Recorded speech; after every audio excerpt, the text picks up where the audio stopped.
Herman Pontzer, Burn, The Misunderstood Science of Metabolism.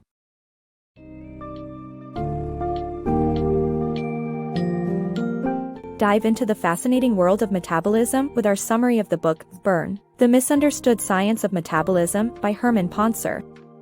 Through our engaging overview, you will journey from the early days of spontaneous generation theories to a deeper understanding of how our bodies process energy. Discover the incredible transformative power of metabolism and how it shapes the human body, as well as explore the surprising similarities between modern urbanites and ancient hunter-gatherers. In terms of daily energy expenditure, immerse yourself in the captivating science that lies beneath everyday life, and uncover the true reasons for our society's growing obesity epidemic.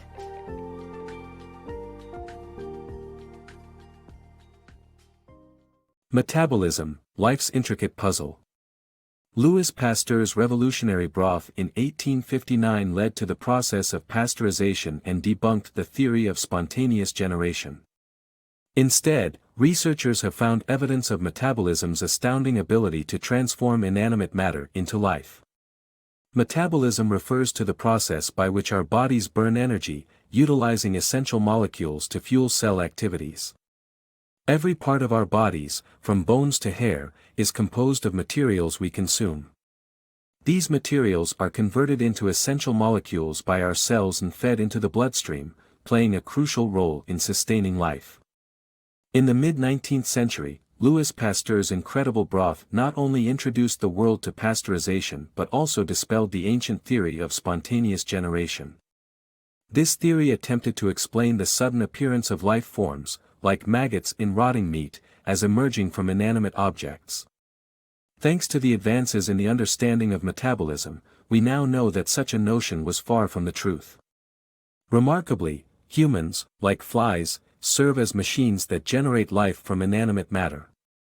Our bodies can create bones, blood, nails, and hair by consuming these materials and transforming them. This process of conversion is part of the complex biological mechanism known as metabolism, responsible for orchestrating the burning of energy in our bodies. At the core of this process, thousands of different molecules, such as enzymes, hormones, neurotransmitters, and DNA, interact and carry out various functions. However, these molecular components are rarely found in a usable form through the foods we eat. To become functional, they must be transformed by our cells. Cells perform the essential task of pulling useful molecules from the bloodstream, converting them into vital components, and releasing them back into the blood. For instance, ovary cells obtain cholesterol molecules, convert them into estrogen, and release this hormone to influence the entire body. This intricate biological dance sustains life and requires an enormous amount of energy. Our metabolism serves as the body's furnace, effectively burning the food we consume to generate the necessary energy for cellular functions. In conclusion, pasteurization and our understanding of metabolism have fundamentally reshaped how we view the creation and sustenance of life. Our bodies are masterful at transforming inanimate matter into living, breathing organisms that dynamically convert consumed materials into essential molecules. Metabolism is the key driver behind this awe-inspiring process, providing the energy required to maintain life itself. Unraveling metabolism and energy. Work and energy are interchangeable concepts that define metabolism, the body's energy use and expenditure. Energy can be stored in things with potential to do work or create heat, while the law of conservation of energy states that it can be converted but never lost. Understanding these ideas helps to decipher the body's metabolic rate and how our cells consume energy. The complex concepts of work, energy, and metabolism are intertwined and crucial to understanding how our bodies function. Think of work and energy as interchangeable. When you perform a task, such as throwing a baseball, you're doing work and exerting energy that is then converted into kinetic energy. Everyday examples of this can be seen in heating milk in a microwave, where electromagnetic energy is gained and increases temperature. A vital principle governing the energy used by our bodies is the law of conservation of energy, which dictates that energy consumed equals work done and heat gained. This fundamental law of physics applies to the energy storage potential within objects capable of doing work or producing heat. Take gasoline as an example. It stores potential energy as chemical energy in its molecular bonds.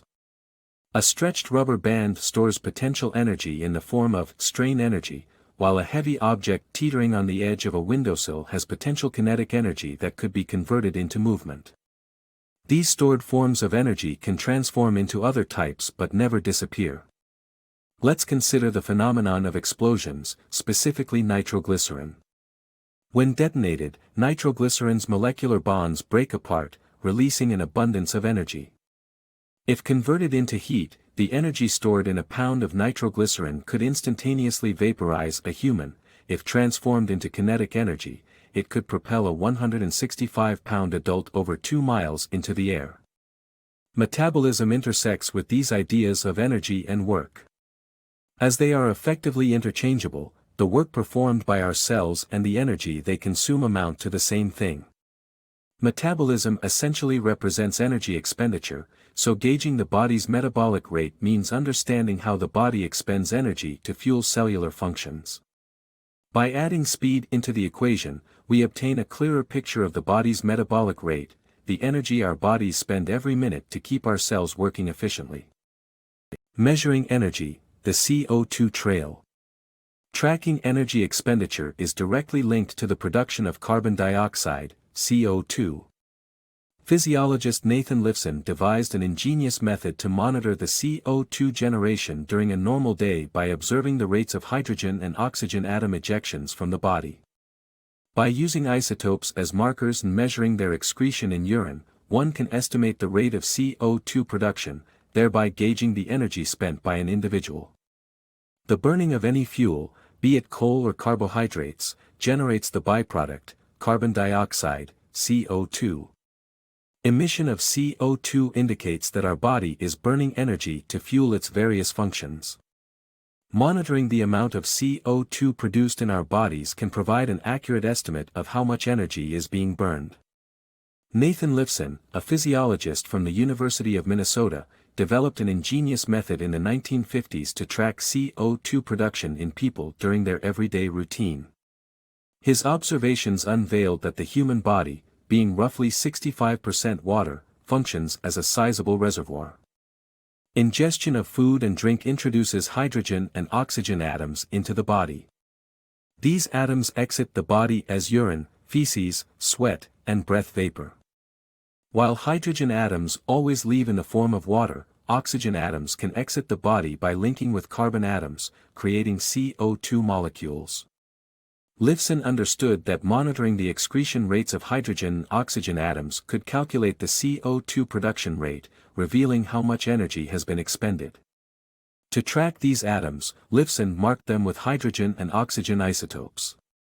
These isotopes are heavier versions of hydrogen and oxygen, which enter the body and are eventually expelled. Measuring isotopes in urine samples enabled Lifson to quantify the rate at which hydrogen and oxygen atoms were leaving the body. Suppose a subject's body contained 10% deuterium, hydrogen isotope, on Monday and only 5% deuterium on Wednesday. In that case, it implies that half of the body's water content has been replaced with regular H2O. The same principle applies to oxygen-18, the oxygen isotope. By measuring the rates of hydrogen and oxygen atom expulsion, Lifson could calculate the rate of CO2 production. This information serves as an indicator of how much energy, and consequently, how many calories, the body has burned. In essence, the process of tracking energy expenditure is fundamentally about counting atoms and closely observing the CO2 trail. With this understanding, researchers can better assess the human body's energy needs and functions in real-world scenarios. Metabolism myths debunked. Contrary to popular belief, modern humans do not differ much metabolically from their ancestral hunter-gatherer counterparts. The obesity issues in Western societies can't be solely attributed to reduced physical activity levels or energy expenditure differences. The human body and metabolism have adapted remarkably well to the changes brought by industrialization. It's a widely held belief that the rise in obesity in Western countries is due to the fact that people today lead more sedentary lives thanks to the conveniences of modern living. The human body, with its impressive metabolism, was originally designed to cope with the demands of a hunter-gatherer lifestyle involving vigorous physical activity and scarce food sources. But does our contemporary convenience-filled life truly disrupt our metabolism enough to cause the obesity crisis we see today? To determine whether a reduced daily energy expenditure could be the culprit behind obesity, one can study people whose lifestyles resemble that of our ancestors. The Hadza of northern Tanzania are amongst the few remaining hunter-gatherer populations in the world. Their strenuous day-to-day activities include hunting, foraging, and scaling trees to collect food. Naturally, one would assume that the energy expended by the Hadza would be significantly higher than that of their sedentary Western counterparts. To test this theory, a team of researchers had the Hadza's urine samples analyzed by a lab in Texas, and the results were quite surprising. On average, Hadza men consume and burn around 2,600 calories daily, while the women consume and burn about 1,900 calories, the same average energy expenditure as Europeans and Americans. Evidently, our metabolism has adapted well to industrialized living. This revelation forces us to rethink the primary factors behind obesity in Western societies, as the energy expended by the Hadza and their Western counterparts is more similar than one would assume. There's more to the story than just physical activity levels. It's time to dig deeper and understand the true underlying causes of widespread weight gain. Unraveling the energy expenditure mystery. The human body has a constrained metabolism, meaning that despite widely different lifestyles and activity levels, individuals tend to burn the same number of calories each day. This reveals that our sedentary modern lives are not the root cause of obesity, rather, it is overconsumption of calories that leads to weight gain. The Hadza, a traditional hunter-gatherer tribe, should in theory be burning more calories than their sedentary Western counterparts due to their highly active lifestyle. Surprisingly, studies show that both groups expend a similar amount of energy daily. This baffling discovery also holds true worldwide. People living in developed, sedentary societies consume energy at comparable rates to those in developing countries, where daily life is more physically demanding. How can active individuals like the Hadza burn the same number of calories as those with more sedentary lives? There are multiple factors at play. Highly active people may subtly adjust their behavior to conserve energy, such as sitting instead of standing, or sleeping longer. The body also reallocates its energy budget differently when dealing with increased activity levels. Typically, the majority of the calories we consume are directed towards fueling cellular work and maintaining our body's overall health. However, as our physical activity increases, our bodies make room for added exertion by trimming down on these maintenance tasks. Evidence suggests that exercise can cause reductions in immune system responses and hormone production, such as estrogen. Moreover, energy expenditure plateaus at higher activity levels. An intriguing study conducted by the author and researcher Amy Luke demonstrated this phenomenon. People with the most intensely active daily lives burned the same number of calories as those leading moderately active lives. This suggests that humans have evolved strategies to keep our daily energy expenditure within certain limits. These findings have significant implications for public health. If daily energy expenditure has remained consistent throughout human history, we cannot attribute the current obesity epidemic to sedentary lifestyles. In other words, it's not our inactivity, but rather our overindulgence in consuming calories, that is the primary culprit behind widespread weight gain. Our bodies struggle with obesity. Darwin's observations of natural history involved scarcity and trade-offs, where species would develop stronger attributes in one area while becoming weaker in others. However, humans have deviated from this principle by consuming more energy than most other species without significant compromises.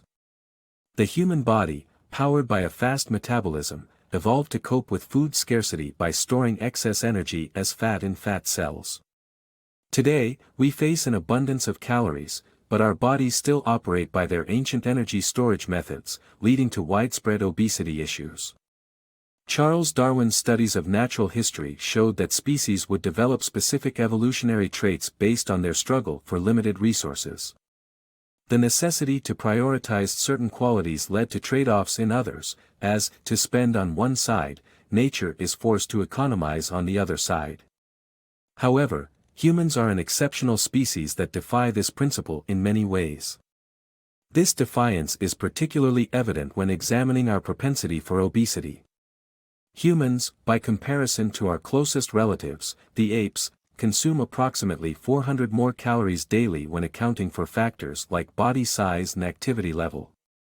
These additional calories go towards higher energy demands for our brains, greater longevity, increased mobility, and more frequent reproduction.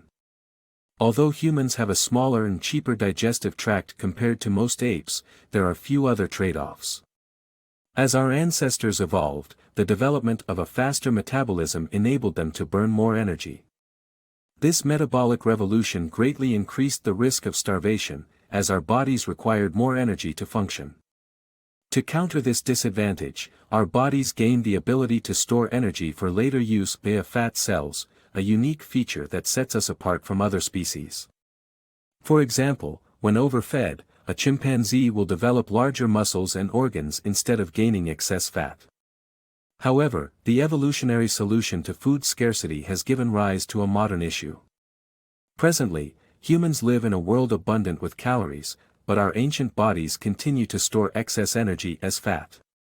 This evolutionary mismatch between our bodies and our societies has led to the widespread problem of obesity.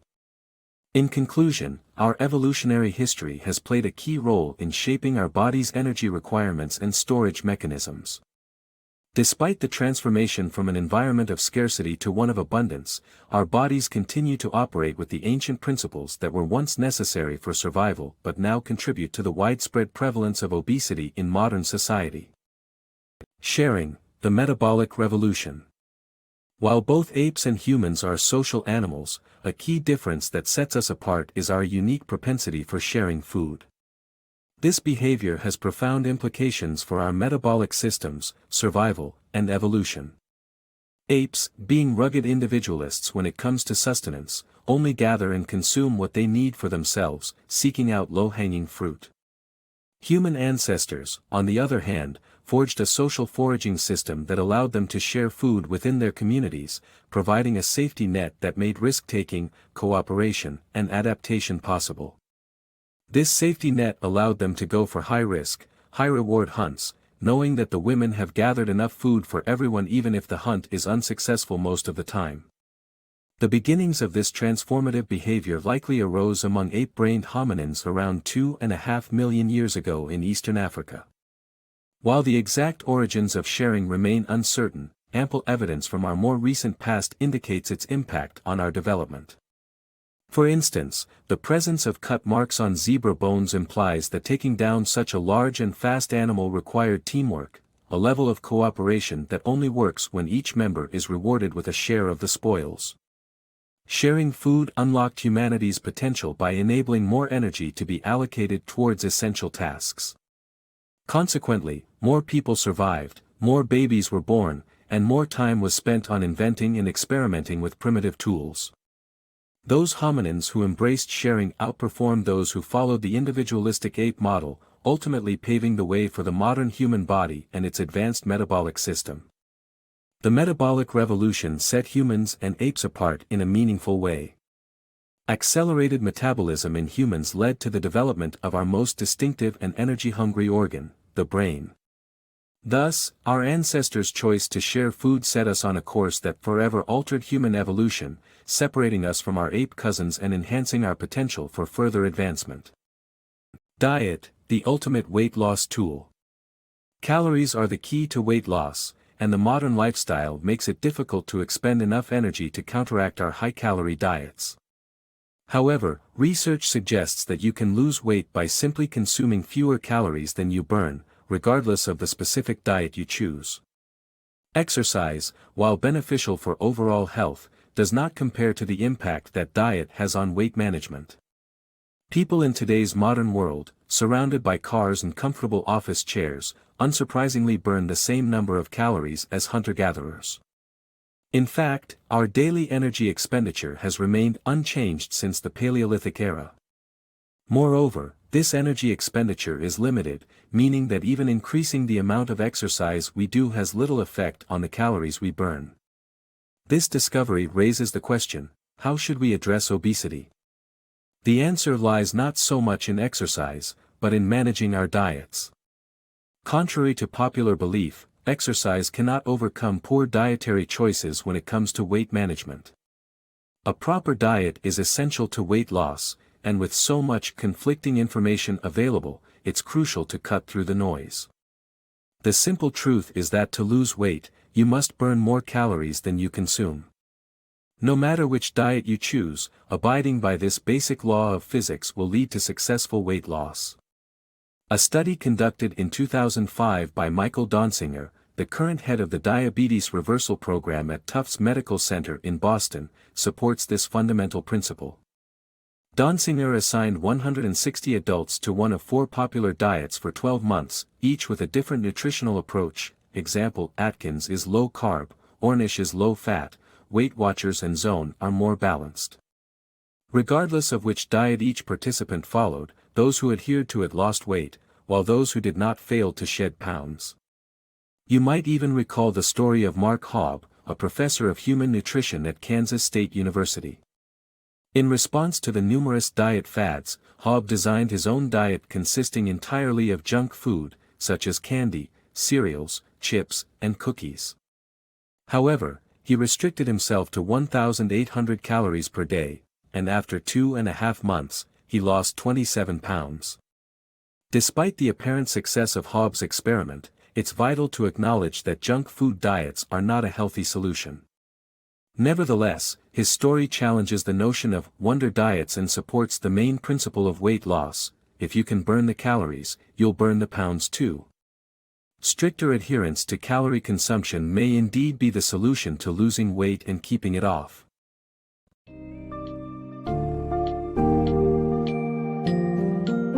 As we conclude our exploration of A Burn, the misunderstood science of metabolism, we have discovered that human metabolism has remained relatively unchanged throughout history, regardless of physical activity. The true culprit behind the obesity epidemic lies not in our sedentary lifestyles, but rather in the excess of calories consumed in modern diets. The key to weight loss is as simple as burning more calories than we consume. As long as a diet obeys this fundamental law of physics, it can be effective in managing weight. In this age of misinformation, remember that the true path to a healthier life lies in understanding and applying the science of metabolism to your own unique needs.